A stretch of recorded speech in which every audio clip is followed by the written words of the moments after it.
What's up, guys? How's it going? I'm Amanda Nybert, registered dietitian. I am just getting some steps in. I have a couple of minutes. I thought I would jump on live and see what you guys are doing, what you had planned for this weekend, if I can answer any questions for you regarding tackling the weekend while sustaining your health and wellness goals. I know it's such a busy time of year right now. End of school, I have this graduating senior, so that's bonkers, who plays baseball, which is bonkers. And I know a lot of you are experiencing the same challenges. You know, I always say I work with a wide range age, mainly women. I do work with men, but I work with a lot of women. I would say typically from, 30 to 60, 30 to 70 years old. And regardless of where you are in your life, there is always challenges. They're just different. What's up? Hey, Amanda, 5-year lean member. What's up, girl? How are you?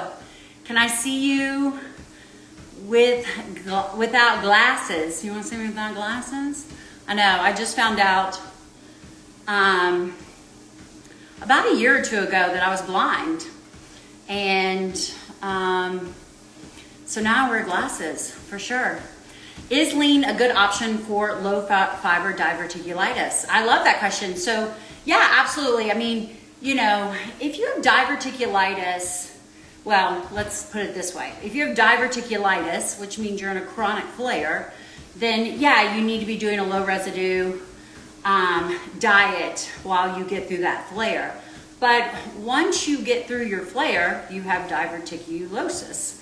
And incorporating some fiber is actually beneficial to that type of disease. Healing your gut is very important when you have bowel issues, GI issues like that. So to stay away from fiber completely all the time is probably not a great strategy. But everything that we do in lean would help lower your inflammation, which is kind of what you're dealing with, and help you feel better for sure.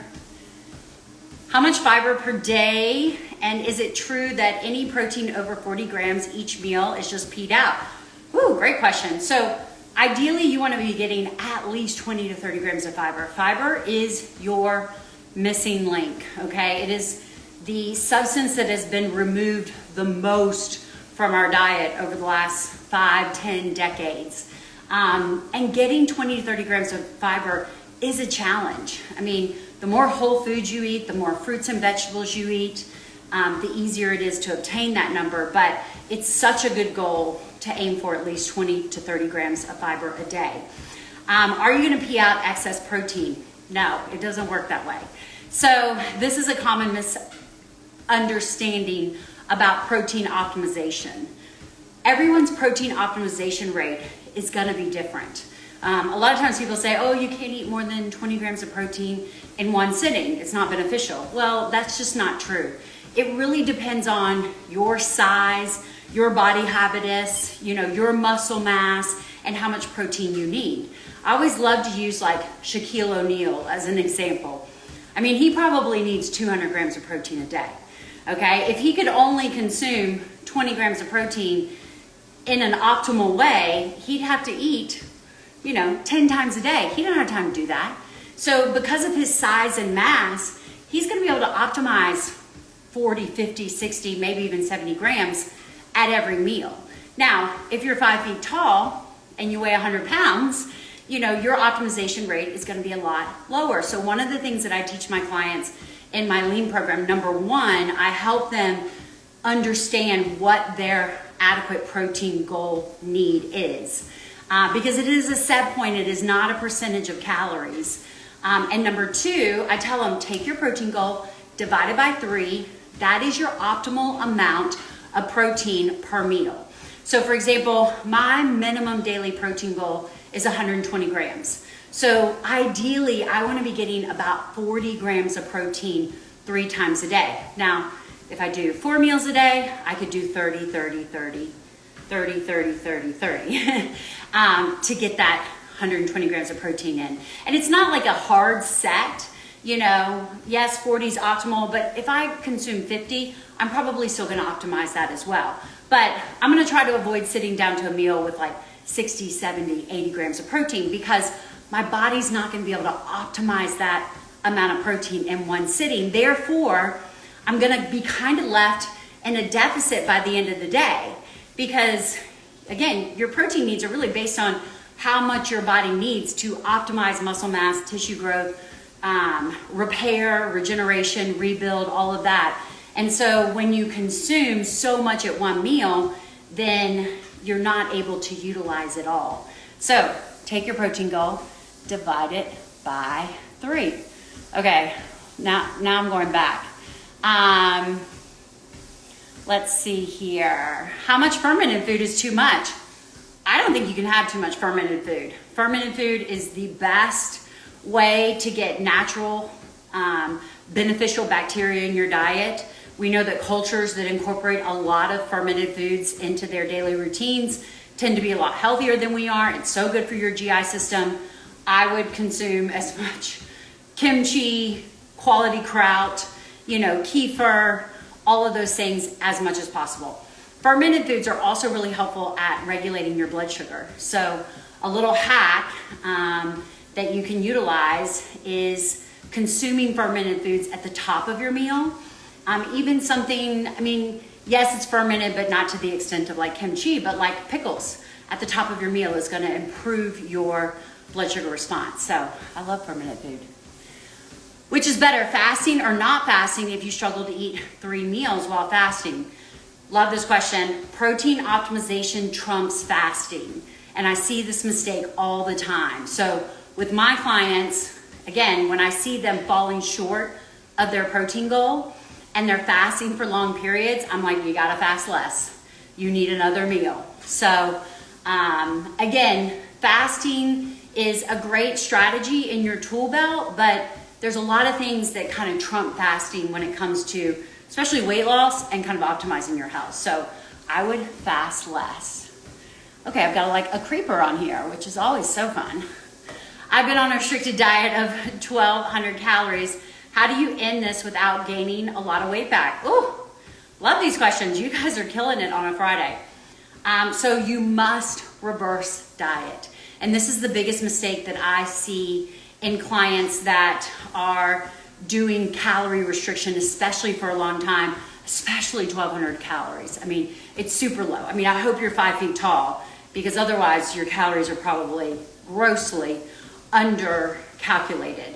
But if you do not reverse diet, let's say you do 1,200 calories, you lose 20 pounds, and then you like change nothing. You're like, oh, I've lost 20 pounds. I'm good. I'm good. This is okay. Like, I can eat this way. This feels very effortless. But if you do not take the time to reverse diet and build back up your caloric value, I always tell my clients, if you're going to reverse diet, you need to make sure that you add back 400 to 500 calories. So in your situation, I would want to see you get to 1,700 calories. Now, the kicker, the key here, is that you add those calories back slow enough that you don't gain weight. So typically it's going to take about 2 to 4 weeks for every 100 calories that you add back for your body to adapt to that new caloric value. So if you're going to add back, 400 to 500 calories, it's going to take you 2 to 4 months in order to reverse diet. This is such a critical piece of my lean program. We mention it in the 7-week program, but we talk a lot about it in the monthly membership, because this is why you lose the weight and gain it back, because you don't repair your metabolic rate. When you started your caloric deficit, your metabolic rate was much higher than 1,200 calories, which is why you lost weight. In order to lose weight, you must be in a caloric deficit. But as you continue to eat 1,200 calories, your body adapts. All right, so we see this a lot in plateaus. People will lose 20 pounds, but have 20 more pounds to lose. And they'll say, well, I just lost 20 pounds at 1,600 calories and I've not changed anything, but I stopped losing. That's because your body has now adapted to 1,600 calories. It's now your maintenance. So you either have to eat less, exercise more, or reverse diet. So if you're in a program that's not talking about reverse dieting, that's not giving you an exit strategy, like how are you gonna maintain, then get out of it. Come to lean for sure. The healthiest cultures get up to 100 grams of fiber. Yeah, I agree. I can't even imagine getting 100 grams of fiber, but believe it or not, we as a species used to eat 100 grams of fiber way back in the day. So again, you can never have too much fiber. What specific meat to eat to avoid fat intake? My fats are always equal to my protein. So just lean meats, instead of the 80-20 ground beef, do the 93%. When you choose ground chicken and ground turkey, make sure you get the leanest one because there's different grades of that. Stay away from processed meats like bacon and sausage, edamame is super low in fat, low-fat cottage cheese, Greek yogurt, low-fat Greek yogurt are all very low in fat. But I hear it a lot when people try to increase their protein intake. They say, I mean, I'm eating more protein, but my calories have gone through the roof because of all this protein. No, your calories didn't go through the roof because of the protein. Your calories went through the roof because you're choosing high fat protein sources. Like peanut butter is not a protein source. Peanut butter is a fat source, okay? Eggs are a good source of protein, but they also have a lot of fat. So using a couple of eggs with some egg whites is gonna really save you a lot of calories. I actually have a great video on YouTube about this where I teach you my trick, add a 0 to the protein number and compare it to the calories. Is that a good source to optimize your protein, or is it gonna put you over your calories? And here's just a quick example. So to get 30 grams of protein from low-fat cottage cheese, it's gonna cost you about 160 calories. But to get 30 grams of protein from peanut butter, it's gonna cost you about 800 calories. See the difference? So again, strategies that I teach a lot in my lean program. Loving the 10-day reset, good to go, Linda. Not as hard as I expected. I know tomorrow will be harder, but so far so good. I love to hear that, girl. You are crushing it. For vegetarians, are you concerned with complete protein, i.e. rice and beans? Yeah, I'm super concerned with complete proteins. Like, it's important. Read Forever Strong.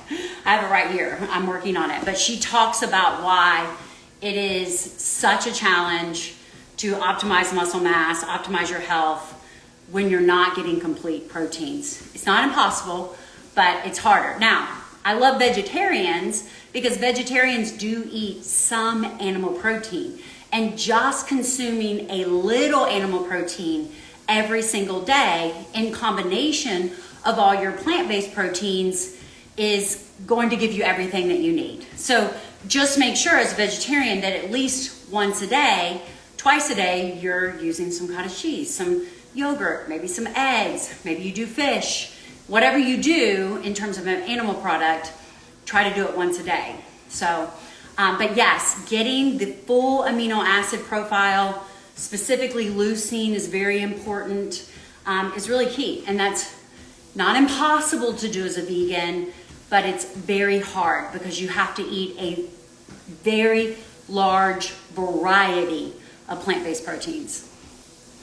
Not impossible. Usually if you're vegan, I say you probably need a branched chain amino acid supplement. It's really the only people that I think benefit from BCAAs. I'm doing the 10-day reset and I 100% feel better even at day 5. I love that. It definitely helps to squash so much inflammation. Can you recommend digestive enzymes for perimenopause and bloating? I can. Message me. I'll send you the link to the one that I recommend. Based on all the information that I'm learning, like I literally have 6 hormone books here that I'm diving into, just learning more about women's hormone health and this stage of my life. I'm almost 47. Every woman after 40 would benefit from taking a digestive enzyme before their biggest meals. You know, we just are struggling to have adequate amounts of digestive enzymes in our stomachs to break down the food and get the nutrients that we need. So I love that. If you don't have a gallbladder, which I do not have a gallbladder, you even more need a digestive enzyme, a specific digestive enzyme that has oxbile in it to help you break down fats, to get fat soluble vitamins. So yes, I'm a huge fan of digestive enzymes. For sure. I had a stroke and I'm worried about low carb days. Can lean accompany that?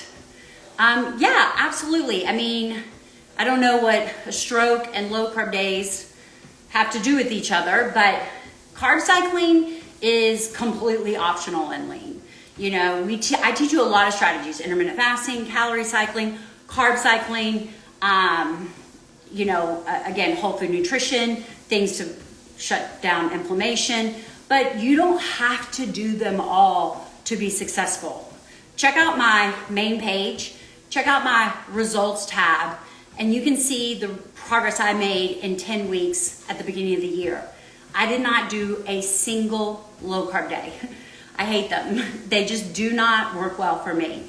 I think I averaged about 130 to 150 grams of carbs a day and saw amazing progress.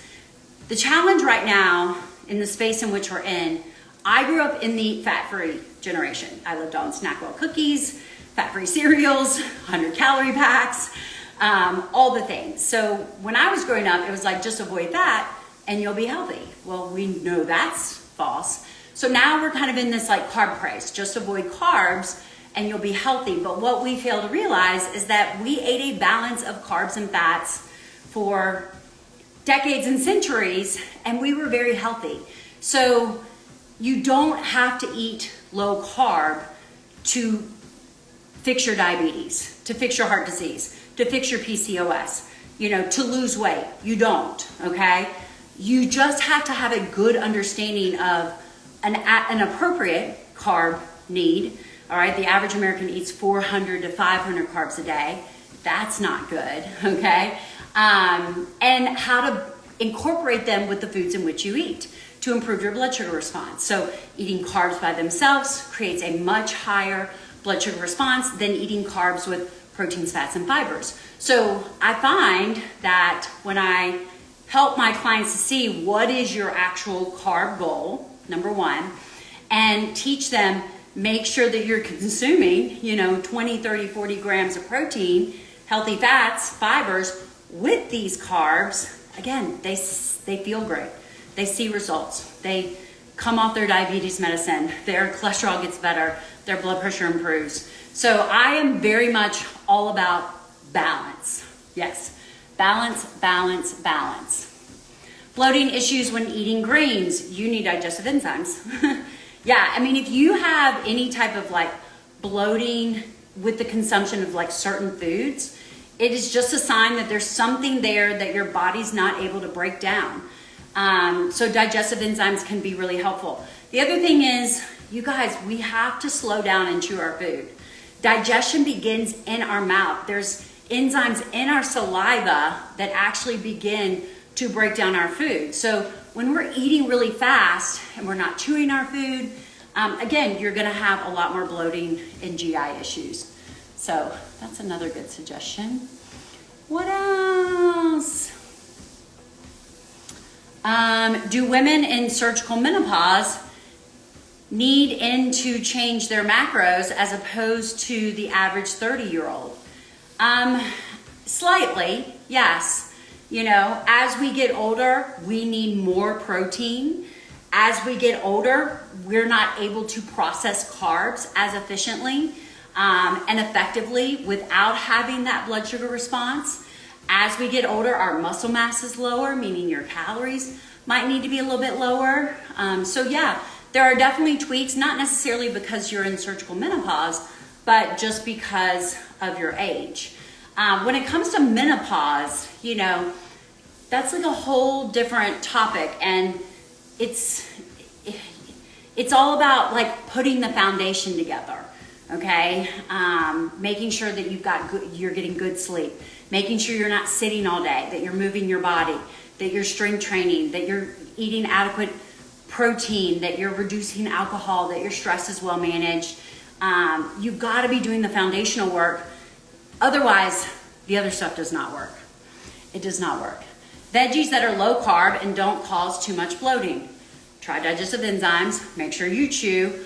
All veggies are low carb, except for veggies that grow under the ground. So carrots, potatoes, some squashes, which do grow above the ground, are a little bit higher in carbs, but stop focusing on carbs, okay? You've got to focus on optimizing your protein and staying in a caloric deficit, and you're going to see much better results. What about your BN levels, etc., being high from like 130 grams of protein plus for your kidneys? I can't, diagnose labs, but it is a myth that high protein negatively impacts healthy kidneys, okay? High protein will never destroy your kidneys. High sugar and carbs will. High blood pressure will. High glucose will, okay? So if you're at a stage right now where your kidneys are already damaged, then that's a conversation you have to have with your doctor to determine if you need to be on some sort of protein restriction. But 130 grams of protein, number one, is not that high. Number two, it is not what is degrading your kidneys. That is a myth. I'm interested in digestive enzymes and what you recommend. You're gonna have to message me because I don't have any way to give you links here. I don't have anything to show you. Is a digestive enzyme the same as a probiotic? It is not. Those are two different things. So again, digestive enzymes are just digestive enzymes, okay? They are the enzymes in your stomach that break down carbohydrates, proteins, fats, fiber, sugar. For example, lactase is the digestive enzyme that breaks down lactose, okay? Whereas probiotics are beneficial bacteria. Totally separate, okay? Both beneficial, but they do totally different things. I need to get more fiber in each day. Suggestions: more fruits and vegetables. Berries have some of the highest fiber per serving. Blueberries, blackberries, all the berries. Avocados are high in fiber.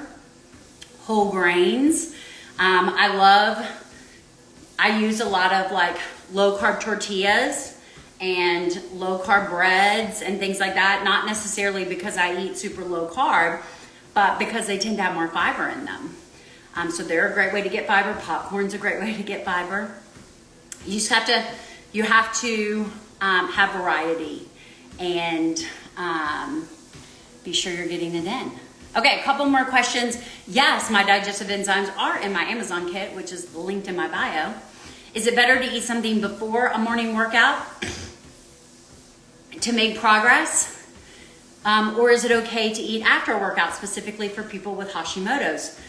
This is definitely a personal progress. Unless you are in the gym for 4 hours a day, unless you're an athlete, unless you are, training to be a power lifter or in a bikini competition, then meal timing is not important.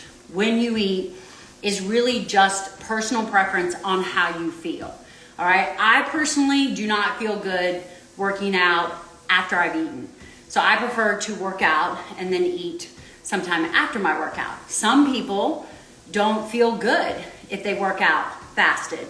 All right. I usually say you probably need more electrolytes. So eat before. If you need food to fuel a good, powerful workout, eat before. If you don't, then eat after.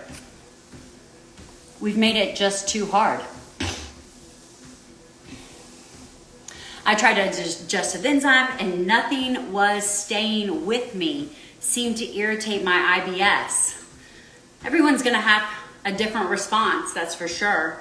You may switch up brands and what you're using, but when you have IBS, you have kind of a bigger issue, and you really have to focus on healing your gut. Number one, you most likely have leaky gut. And then number two, you know, nourishing your body with whole foods and low inflammatory foods. That is the key there.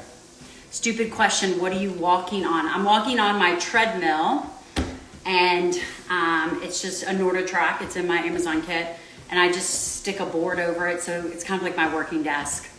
Yeah. I'm doing the 10-day reset and just happened to start taking digestive enzymes at the same time. One or both are making me feel zero bloat. I love it. I love hearing that. All right, guys. Well, thanks for joining me while I'm getting my steps in for the day. If you found any of this information beneficial, I'm going to save it on my page. Share it in your stories to your friends and family. I have my 5-day summer reset that starts on Monday. It is a taste of lean. So if you're interested in understanding how I work with clients and what my 7-week lean program looks like before fully committing, this is the program for you. So grab your spot. I know I've got a couple of spots open, and I'd love to work with you next week. I'll be back. See you guys later. Bye.